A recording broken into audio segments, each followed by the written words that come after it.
Chers amis, bonjour.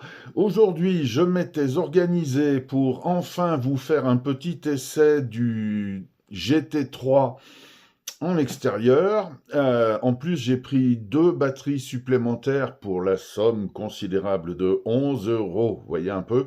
Et en plus, batterie tip-top, hein, donc avec des prises USB-C, ce qui veut dire que vous pouvez charger vos 3 batteries en même temps.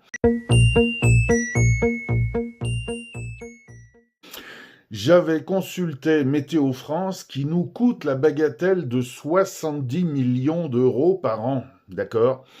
Eh bien, en fait, à ce prix-là, vous voyez, ce matin, ils nous avaient annoncé un temps impeccable, pas de précipitation, pas de vent, etc. Comme toujours, c'était encore de la pipe. Ils se sont plantés. Vous voyez, et en fait, je rappelle quand même que ces gens-là qui sont incapables de vous annoncer le temps du lendemain, ils continuent à vous faire des pronostics sur un réchauffement climatique hypothétique qui serait censé intervenir dans des décennies. Vous voyez un peu la crédibilité du truc, hein. Bref, enfin en tout cas, du coup, faute de pouvoir voler en extérieur, nous avons volé en intérieur avec ce petit moustique. Bzzz. Et vraiment, ce machin, c'est un délice. Pas besoin de partir. Quand on a peu de temps, du boulot à la maison, etc., on charge les batteries, on se met dans une petite pièce, on vole et voilà.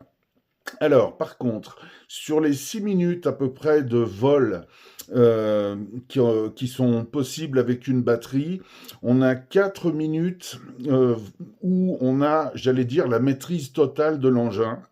Après, je pense que lorsque le voltage de la batterie descend, après, il devient plus difficile de voler parce qu'en fait, il a des petits soucis de hauteur de vol. Donc, c'est à vous après de compenser, mais honnêtement, ce machin, c'est génial. Quand on a le petit tour de main, c'est un délice, ce truc. Je vous souhaite un bon visionnage et dès que possible, je vous fais un vol en extérieur pour savoir si la portée est de plutôt 25 mètres, plutôt 50 mètres. On verra.